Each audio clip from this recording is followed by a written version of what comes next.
Good evening दोस्तों। स्वागत है एक बार फिर से आप सभी साथियों का आपके अपने चैनल में। तो आज के इस सेशन में हम लोग उत्तराखंड बीएस निकी रिवीजन क्लास की सीरीज में हम लोग आज उत्तराखंड प्रमुख महान विभूतियाँ के बारे में देखेंगे। ठीक है, आज का सेशन बहुत महत्वपूर्ण होने वाला है। इससे पहले हम लोगों ने सेंचुरी लगा दी है। ठीक है, कहने का मतलब 100 एपिसोड कंप्लीट कर लिया है। आप लोगों ने भी 100 के 100 एपिसोड देख लिया होगा। बीएस नेगी रिवीजन सीरीज यह चल रहा है, जिसमें आप लोगों का बीएस नेगी संबंधित बहुत महत्वपूर्ण जो अपडेटेड है बीएस नेगी 5th एडिशन, उसमें जितने भी इम्पोर्टेंट फैक्ट, चाहे कुमाऊनी गढ़वाली हो, चाहे नए नए टैक्स से संबंधित जो उत्तराखंड के इतिहास से संबंधित है, उन चीज़ों को हमने डिस्कस किया है। तो अब ये सेशन समापन की ओर ही जा रहा है। ठीक है, तो कल वाले सेशन में थोड़ा सा कुछ छूट गया था, जैसे सैन्य संस्थान, उत्तराखंड की सैन्य छावनियाँ। एक बार हम जल्दी से इस वाले पेज को पढ़ लेते हैं, फिर आगे वाले सेशन में हम एंटर करेंगे। ठीक है, इसका पीडीएफ आप लोगों को टेलीग्राम में दिया जाता है। डिस्क्रिप्शन बॉक्स में लिंक होता है, आप वहाँ से जाएंगे तो टेलीग्राम ग्रुप आप ज्वाइन हो जाएंगे। बीबी सर यूके करके ऑफिशियल करके आएगा। ठीक है, तो आइए सैन्य संस्थान और संगठन देखते हैं हमारे राज्य उत्तराखंड में। ठीक है, यहाँ से सवाल आता है, एक साइड आपका सैन्य संस्थान दे देगा, एक साइड आपको जगह दे देगा या वर्ष दे देगा। ठीक, तो पहला सैन्य संस्थान है राष्ट्रीय भारतीय सैन्य महाविद्यालय, जिसे आप RIMC के नाम से जानते हैं। यह है देहरादून में। दूसरा है डिफेंस इलेक्ट्रॉनिक एप्लीकेशन लेबोरेटरी, जिसे आप ढेल नाम से जानते हैं, DEAL। ज़्यादातर बार इसे ऐसा ही लिखा जाता है एग्ज़ाम में, ये फुल फॉर्म नहीं देता है डिफेंस इलेक्ट्रॉनिक एप्लीकेशन लेबोरेटरी, ये पूरा नाम नहीं देता है। यह भी देहरादून में है। भारतीय सैन्य अकादमी देहरादून में है। कुमाऊं रेजिमेंट का गठन कल वाले सेशन में हम लोगों ने देखा आगरा में, अक्टूबर 1945 में। फिर जाकर के 1948 में कहाँ आया? रानीखेत में आया। कुमाऊं रेजिमेंट का मुख्यालय रानीखेत अल्मोड़ा। गढ़वाल राइफल का गठन कहाँ होता है? अल्मोड़ा में। कब होता है? 5 मई 1887 को। गढ़वाल राइफल्स का मुख्यालय लैंसडाउन यानी कालूडंडा पौड़ी में है। 1/3 गोरखा रेजिमेंट का गठन, इसका गठन भी अल्मोड़ा में ही हुआ था, 1815 में हुआ था। द्वितीय गोरखा रेजिमेंट का गठन देहरादून में। रक्षा कृषि शोध संस्थान कहाँ है? यह अल्मोड़ा में है। गढ़वाल रेजिमेंटल सेंटर की स्थापना 1921 बलभद्र सिंह नेगी के नेतृत्व में। गढ़वाल रेजिमेंटल सेंटर की स्थापना। नेक्स्ट, भारतीय सैन्य अकादमी IMA। ठीक है, भारतीय सैन्य अकादमी स्थापना 1 अक्टूबर 1932 में। 1 अक्टूबर 1932 में देहरादून में की गई भारतीय सैन्य अकादमी। 10 दिसंबर 1932 को फील्ड मार्शल फिलिप चैडवुड बर्ड द्वारा इसका उद्घाटन किया गया था। तो भारतीय सैन्य अकादमी यानी IMA का अगर आपसे पूछा जाएगा उद्घाटन और जगह पूछा जाएगा, सबसे ज़्यादा बार तो स्थापना पूछा जाता है। नेक्स्ट है राष्ट्रीय इंडियन मिलिट्री कॉलेज। राष्ट्रीय इंडियन मिलिट्री कॉलेज, जिसे आप RIMC के नाम से जानते हैं, स्थापना 1 मार्च 1922 में की गई देहरादून में। ठीक है, उद्घाटन किया गया प्रिंस ऑफ वेल्स एडवर्ड द्वारा। उद्घाटन किसने किया? प्रिंस ऑफ वेल्स एडवर्ड द्वारा 13 मार्च 1922 में किया गया था। यह रक्षा मंत्रालय के अधीन एक सैन्य कॉलेज है। वर्तमान में इसका उद्देश्य एनडीए तथा नौसेना अकादमी को समर्पित युवाओं को तैयार करना, यानी ट्रेनिंग। ठीक है, आगे उत्तराखंड की सैन्य छावनियाँ, ये इम्पोर्टेंट है। वर्तमान में उत्तराखंड में कुल 9 सैन्य छावनी परिषदें हैं। कितने? 9। अल्मोड़ा छावनी 1815 में, जब गार्डनर के नेतृत्व में अंग्रेजों ने लाल मंडी किले को जीता, तब से इसे फोर्ट मोइरा नाम दिया गया। यानी लाल मंडी किले का नाम क्या? Fort Moira. कब से? 1815, जब अंग्रेजों ने लाल मंडी किले पर विजित किया। और आगे यहीं रहने वाले गोरखा सैनिकों को मिलाकर के तीसरी गोरखा रेजिमेंट बनाई गई थी। फिर रानीखेत छावनी 1869 में अस्तित्व में आई। पूछा जाता है रानीखेत छावनी, सबसे ज्यादा बार यही पूछा जाता है। 1948 में कुमाऊं रेजिमेंट को आगरा से रानीखेत स्थानांतरित किया गया था। उस समय से रानीखेत में कुमाऊं रेजिमेंट का मुख्यालय यहीं पर है, 1948 से वर्तमान तक। नेक्स्ट, देहरादून छावनी को राज्य स्थापना के बाद, ठीक है, यानी 1913 में तो ये वैसे स्थापना बनाया इस हुआ था, के बाद उत्तरांचल सब एरिया के नाम से जाना जाता है। तो देहरादून छावनी बना कब? 1913 में। फिर जब राज्य स्थापना हुआ हमारा, तो उसके बाद इसका नाम उत्तरांचल सब एरिया के नाम से जाना गया। अब यहाँ पे उत्तराखंड में सैन्य छावनी एक साइड देख लीजिए, बीच में स्थापना है, और इसकी जगह देख लीजिए। अल्मोड़ा छावनी अप्रैल 1815 में स्थापना, और यह अल्मोड़ा में स्थित है। देहरादून छावनी अभी हमने बताया 1913 में और देहरादून में। नेक्स्ट जो छावनी है वो लंढौर छावनी, स्थापना वर्ष पूछा जा चुका है 1872 में, मसूरी देहरादून में। नैनीताल छावनी स्थापना 1878 नैनीताल में। रुड़की छावनी 1853 हरिद्वार में। चक्राता छावनी 1869 देहरादून में।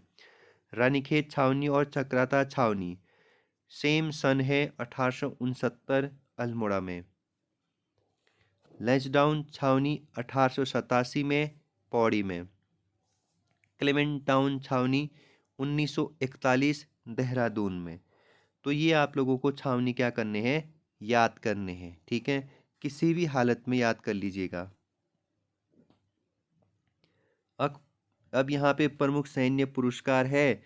मैंने जिन जिन महान हमारे जो सैन्य अधिकारी रहे हैं उनके बारे में कल चर्चा किया, उन्हीं को आप लोगों ने थोड़ा थोड़ा यहाँ पे देख लेना है। जैसे दर्पान सिंह है, गब्बर सिंह है, सोमनाथ शर्मा जी हैं। इन्हें कब कौन सा अवार्ड दिया गया? खास करके परमवीर और महावीर चक्र जरूर याद कर लीजिएगा, ठीक है। अशोक और शौर्य और कीर्ति से कम ही सवाल बनते हैं। जो करंट अफेयर से रिलेटेड होगा, अगर किसी को मिला है अशोक, कीर्ति या इस तरीके से, तो करंट का याद कर लीजिएगा, ये कम ही पूछा जाता है, ठीक है। तो आइए अब हम उत्तराखंड प्रमुख महान विभूतियां पढ़ लेते हैं आज के सेशन में, ठीक है। तो पहला नाम है मोलाराम तोमर, ठीक है। उत्तराखंड प्रमुख महान विभूतियां है सेशन, यानी टॉपिक का नाम। और पहला नाम है मोलाराम तोमर, बहुत इम्पोर्टेंट है। 2 एग्ज़ाम में से एक एग्ज़ाम में हमेशा मोलाराम से सवाल बनता ही है, ठीक है। अब आप लोगों ने जो नोट्स बनाए होंगे उत्तराखंड के प्रमुख व्यक्तित्व का परिचय, या फिर जो भी आप लोगों ने बनाए हैं, उसमें देख लीजिए मोलाराम से संबंधित इस वाले सेशन में कौन कौन से नए नए फैक्ट मेरे द्वारा बताए गए हैं, आप उन फैक्टों को नोट डाउन करेंगे। अलग से बनाने की ज़रूरत नहीं है, पूरा नोट्स दोबारा छापने की ज़रूरत नहीं है। जब जब चीज़ें नए आते हैं उसमें ऐड ऑन करिए बस, ठीक है।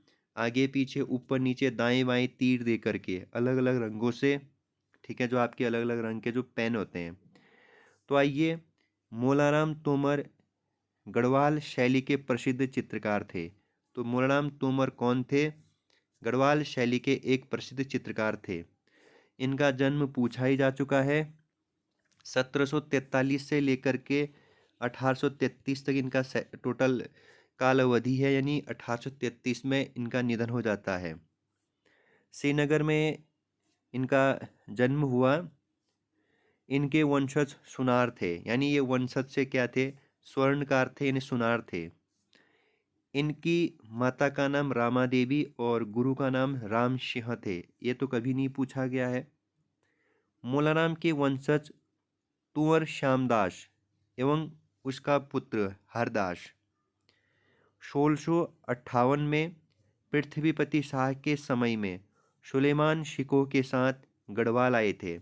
जब मुगल दरबार में गुटबाजी हो गया था, तब जाकर के सुलेमान शिकोह वहाँ से भाग करके, जो दारा शिकोह का पुत्र होता है, वो गढ़वाल आता है, ठीक है, पृथ्वीपति शाह के शरण में। तो पृथ्वीपति शाह सुलेमान शिकोह को क्या देते हैं? शरण देते हैं। भले ही सुलेमान शिकोह को बाद में दिल्ली दरबार क्या किया गया था? मेदनी शाह के द्वारा पहुंचा दिया गया था, ठीक है। तो मोलाराम के वंशज कुंवर श्यामदास और उसका पुत्र हरदास 1658 में पृथ्वीपति शाह के समय में सुलेमान शिकोह के साथ गढ़वाल आए थे। इनके साथ टोटल 16 और लोग भी आए थे, ठीक है, कुंवर श्यामदास और हरदास और सुलेमान शिकोह के साथ। कला प्रेमी गढ़ नरेशों के दरबार में कुंवर श्यामदास एवं हरदास को तस्वीरदार का पद मिला, यानी गढ़वाल दरबार में कुंवर श्यामदास एवं हरदास को कौन सा पद दिया गया? तस्वीरदार का, यानी चित्रकारिता का। हरदास का पुत्र हीरालाल हुआ, हीरालाल का पुत्र मंगतराम हुआ, ठीक है, और फिर मंगतराम का पुत्र मोलाराम हुआ, ठीक है। मोलाराम गढ़वाल आए वंशों में या वंशजों में 5वीं पीढ़ी के थे। ये कुछ इम्पोर्टेंट नहीं है। आगे, मोलाराम के वंशज मूलतः हिमाचल प्रदेश के थे, ठीक है, पूछा जा सकता है। मोलाराम चित्रकार तोमर का पारिवारिक पेशा सुनार था, ये मैंने ऊपर बता दिया है। ये बहुत इम्पोर्टेंट है, इसे आप, जो मैं फैक्ट बताने जा रहा हूँ अब, बहुत इम्पोर्टेंट है, मोस्ट इम्पोर्टेंट लगा दीजिएगा। मोलाराम को प्रदीप शाह, ललित शाह, जयकीर्ति शाह, प्रद्युम्न शाह और सूरदर्शन शाह 5 कला प्रेमियों या 5 कला प्रेमी राजाओं का संरक्षण मिला। यानी पंवार वंश के कितने राजाओं का संरक्षण प्राप्त हुआ मोलाराम को? 5। इनमें से कभी 3 दे देता है, कभी 2 देता है, कभी 4 दे देता है, या फिर इन्हें किन किन का संरक्षण मिला, इस तरह के सवाल पूछ देता है। कुंवर प्रीतम शाह मोलाराम से चित्रकला सीखने टिहरी से श्रीनगर जाते थे। मोलाराम हिंदी, फारसी, संस्कृत भाषा के ज्ञाता थे। मोलाराम ने कांगड़ा के राजा संसार चंद के लिए कांगड़ा शैली के चित्र बनाए थे। किस राजा के लिए? कांगड़ा के राजा जो संसार चंद थे उस समय पे, तो कांगड़ा शैली के चित्र बनाए थे। मोलाराम की चित्रशाला श्रीनगर में है, मोस्ट इम्पोर्टेंट, और मोलाराम की मृत्यु 1833 में हुई थी। अब मोलाराम की रचना एवं चित्र के बारे में चर्चा कर लेते हैं, क्योंकि यहाँ से सवाल पूछा ही जाता है। सबसे इम्पोर्टेंट है कि मोलाराम ने मनमत यानी मनमत पंथ चलाया था। इन्होंने चित्रकला के साथ साथ लेखन का कार्य भी किया साथ साथ में, जिनमें प्रमुख हैं श्रीनगर दूरदर्शा इनकी रचना है, मनमत सागर, ऋतुवर्ण व अभिज्ञान शाकुंतलम का हिंदी अनुवाद, ठीक है। और जो ये मनमंत सागर है ये मूलराम का आध्यात्मिक ग्रंथ है। ये बहुत इम्पोर्टेंट है, ये सबसे ज़्यादा बार पूछा जाता है मनमंत सागर किसकी रचना है करके, तो ये मूलराम की है।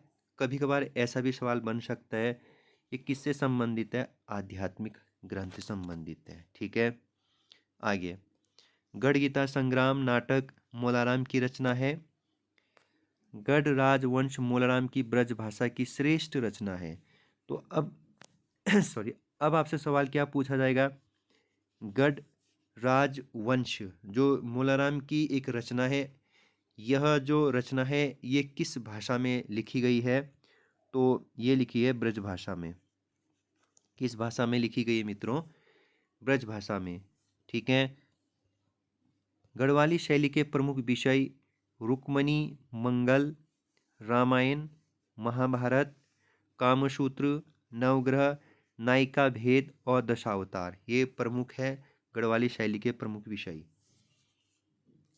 नेक्स्ट है मूलाराम ने मयंक मुखी चित्र का चित्रांकन प्रौढ़ाकाल में किया था। यानी जो मयंक मुखी चित्र बनाया उन्होंने, ये उन्होंने अपने जो उनका प्रौढ़ाकाल चल रहा था उस समय पे, जबकि मोर प्रिया चित्र प्रारंभिक अवस्था का था। तो मोर प्रिया जो चित्र बनाया उन्होंने वो प्रारंभिक अवस्था में। ये नहीं पूछा जाएगा अवस्था, तो आपसे यह पूछा जाएगा कि मयंक मुखी और मोर प्रिया चित्र किसने बनाया था या किसका है। जेसी फ्रेंच ने मोलाराम के मोर प्रिया चित्र को सौंदर्य की प्रतिमा बताया है। जेसी फ्रेंच ने। मयंकमुखी, विप्रलंबा, नायिका, चंद्रमुखी दंपति इम्पोर्टेंट है, जिसमें प्रद्युम्न शाह एवं रानी का चित्र बनाया है दंपति में एक साथ। सितार प्रिया, हिंडोला, जयदेव, वजीर, ये मूलाराम के बनाए गए प्रमुख चित्र है।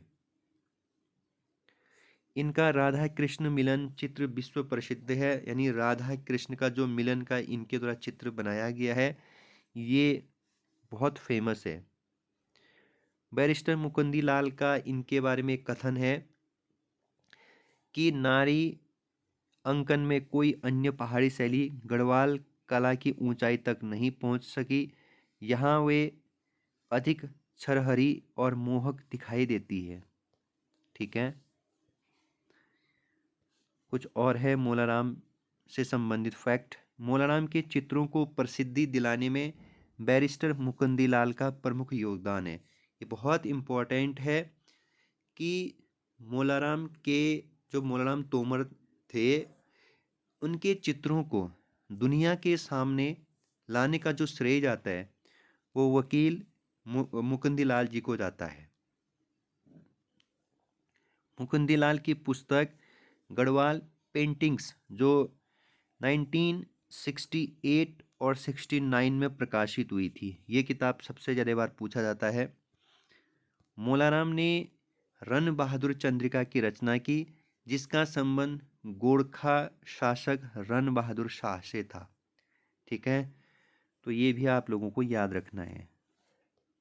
आगे जो नेक्स्ट प्रमुख महान विभूति है वो है रानी कर्णावती। तो रानी कर्णावती के बारे में आप लोगों ने पंवार वंश में भी पढ़ा होगा। गढ़वाल शासक महीपति शाह की पत्नी थी। ठीक है, वह अपने जो उस समय पे जो छोटे थे वो थे पृथ्वीपति शाह। वह अपने अल्पवयस्क पुत्र पृथ्वीपति शाह की संरक्षिका बनी थी। किस तरीके से रानी कर्णावती ने शाहजहां के सेनाओं के नाक काट दिए थे। ठीक है, मुगल शासक शाहजहां ने अपने सेनापति नवाजत खां को 1635 में गढ़वाल पर आक्रमण करने के लिए भेजा था, लेकिन क्या मार करके भगा दिया उनको। ठीक है, यहाँ से रानी कर्णावती ने अपनी सूझबूझ से मुगल सैनिकों को पकड़ करके उनके नाक कटवा दिए थे, जिस कारण शिव प्रसाद डबराल जी ने रानी कर्णावती को नाक कट रानी कहा था। अब यहाँ पे एक पॉइंट बहुत इंपॉर्टेंट है। असल में रानी कर्णावती को नाक कट रानी कहने वाले कौन इतिहासकार है, डॉक्टर शिव प्रसाद डबराल। जिस जगह में मुगलों पर फतह हुई थी उसका नाम फतेहपुर रखा गया था। देहरादून में रानी कर्णावती का महल नवादा में था। कहाँ था? नवादा में। कर्णावती ने देहरादून का करनपुर गांव बसाया था, जो आज करनपुर आप लोगों का स्टूडेंटों का एक हब बना है। ठीक है, कॉम्पिटिटिव एग्ज़ाम की तैयारी करने वाले बच्चों का। तो ये करनपुर बसाने का श्रेय रानी कर्णावती को ही जाता है। कर्णावती की सेनापति माधो सिंह भंडारी था। ठीक है, जिनका निधन 1640 में होता है। ठीक है, तुमुल के युद्ध में, छोटा चीनी के तुमुल के युद्ध में। कुमाऊं की लक्ष्मीबाई जिया रानी, इस पे भी मैंने आप लोगों को बताया है, फिर भी हम आज पढ़ेंगे। जिया रानी का मूल नाम मौला देवी और अन्य नाम पिंगला या फ्योला था। तो ये सारे फैक्ट पूछे गए हैं कभी ना कभी किसी न किसी एग्जाम में। तो जिया रानी का मूल नाम बताइए? मौला देवी। अन्य नाम पिंगला या फ्योला था। वह हरिद्वार के शासक अमरदेव पुंडरीक की पुत्री थी। ठीक है, फिर आप लोगों को पता है कि इनका विवाह प्रीतम देव यानी पिथौरा शाही जो कत्यूरी शासक था उनके साथ हुआ। ठीक है, जिनका संबंध पिथौरागढ़ से था, इसीलिए जो पिथौरा शाही राजा के नाम पर ही पिथौरागढ़ डिस्ट्रिक्ट का नाम पड़ा था बाद में। पिथौरागढ़ की राजमाता होने के नाते मौला देवी का नाम जिया रानी पड़ा था। इनके पुत्र का नाम धामदेव था, जो कत्यूरी का अंतिम राजा कहलाया। लोक गाथा के अनुसार तैमूर लंग ने जिया रानी की सेना के बीच, जिया रानी और तैमूर लंग के बीच, ठीक है, इनके सेना के बीच रानीबाग में युद्ध हुआ था। ठीक है, इन्हीं की याद में रानीबाग का मेला भी लगता है। रानी के विजय के उपलक्ष्य में कुमाऊं में आज भी घुघतिया त्योहार मनाया जाता है। मोस्ट इम्पोर्टेंट, जो घुघतिया त्योहार मनाया जाता है। त्योहार मीन्स त्योहार क्या होता है? त्योहार, त्योहार को नहीं, त्योहार को कुमाऊनी में त्योहार बोला जाता है। ये सवाल भी पूछा जा सकता है। तो रानी के विजय के उपलक्ष्य में तैमूरलंग की सेना को जब हराया तो उसी की याद में घुघतिया त्योहार मनाया जाता है। जिया रानी को कुमाऊं में न्याय की देवी माना जाता है। कुमाऊं में एक प्रसिद्ध मंदिर भी है, कोटगारी की माई, जहाँ पे न्याय की देवी भी माना जाता है उस मंदिर को। ठीक है, तो व्यक्तित्व में आएगा तो जिया रानी, मंदिर में आएगा तो कोट माई या कोटगारी माई का मंदिर पिथौरागढ़ डिस्ट्रिक्ट में है। ठीक है, और देवता में गोलू देवता अल्मोड़ा में। जिया रानी की समाधि चित्रशिला या रानीबाग में है, याद कर लीजिएगा, चित्रशिला रानीबाग में है। ठीक है, आगे नेक्स्ट जो प्रमुख महान विभूति वो है Jim Corbett, Edward Jim Corbett. जन्म पूछा जा सकता है 1875 में नैनीताल में हुआ था। ये एक अच्छे शिकारी और पर्यावरण प्रेमी और महान लेखक, सबसे इम्पोर्टेंट है अच्छे शिकारी, पर्यावरण प्रेमी और महान लेखक थे। जिम कॉर्बेट के पिता क्रिस्टोफर विलियम और माता मैरी जेन थी। कॉर्बेट ने शुरुआती दिनों में नैनीताल में एक रिटेल एजेंसी चलाई थी। तो एक रिटेल एजेंसी शुरुआत के दिनों में उन्होंने अपना व्यवसाय चलाने के लिए।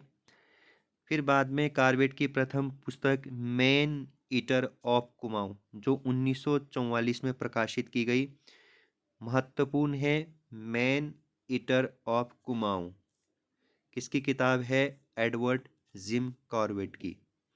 जिम कॉर्बेट की अंतिम पुस्तक है ट्री टॉप, जो 1955 की है। Tree top, man eater of Kumaon. ठीक है, और कुछ महत्वपूर्ण किताब है माई कुमाऊं, माई इंडिया। ऐसा मत कर देना कई बार कि माई कुमाऊं माई इंडिया, ये तो किसी उत्तराखंडी नहीं लिखा होगा या किसी भारतीय नहीं लिखा होगा, नहीं, माई कुमाऊं माई India. Man eating leopard Rudrapriya, ये बहुत बार पूछा जाता है। The Hunter friends, temple tiger, ये सारे महत्वपूर्ण किताब एडवर्ड ने लिखे हैं। ठीक है, अब हम नेक्स्ट जो महान विभूति की श्रृंखला में पढ़ने जा रहे हैं वह गढ़वाल की वीरांगना तीलू रौतेली को। ठीक है, तीलू रौतेली, तीलू रौतेली को गढ़वाल की लक्ष्मीबाई या झांसी की रानी कहा जाता है। ठीक है। अभी हमने ऊपर किसे पढ़ा था, जिया रानी को, कुमाऊं की। तो गढ़वाल की लक्ष्मीबाई या झांसी की रानी किसे, तीलू रौतेली को। जन्म पौड़ी गढ़वाल के गुड़ार गांव में 8 अगस्त 1661 में हुआ था। इनका पूरा नाम तिलोत्तमा देवी था। तो तीलू रौतेली का पूरा नाम तिलोत्तमा देवी, पौड़ी गढ़वाल के गुड़ार गांव में 8 अगस्त 1661 में इनका जन्म होता है। ठीक है। तीलू रौतेली के पिता का नाम भूप सिंह गोरला था। पिता का नाम क्या था, भूप सिंह गोरला। तीलू रौतेली की एक सहेली थी दो, बेलू व देवली, ये इनके सहेली। और दो भाई भक्तू व पथुआ। भाई का नाम भक्तू, भाइयों के नाम पथुआ, और सहेलियों के नाम बेलू व देवली। ठीक है। तीलू की घोड़ी का नाम बिंदुली था। और तीलू रौतेली की कुल देवी राजराजेश्वरी। ठीक है। श्रीनगर में है यह मंदिर। तीलू रौतेली के समय कत्यूरी शासक धामशाही ने गढ़वाल पर आक्रमण किया, जिसको रोकने के लिए मानशाह की सेना खैरागढ़ किले पर पहुंची थी। ठीक है। यह आप लोगों ने पढ़ाया होगा मानशाह के समय पे। कत्यूरों से लड़ते हुए तीलू रौतेली के पिता सरायखेत के युद्ध में क्या हो गए थे, मारे गए थे। और दोनों भाई कांडा के युद्ध में, इनके पिता का नाम क्या था, भूप सिंह गौरला, जो सराय खेत के युद्ध में मारे गए थे कत्यूरियों से लड़ाई करते समय। ठीक है।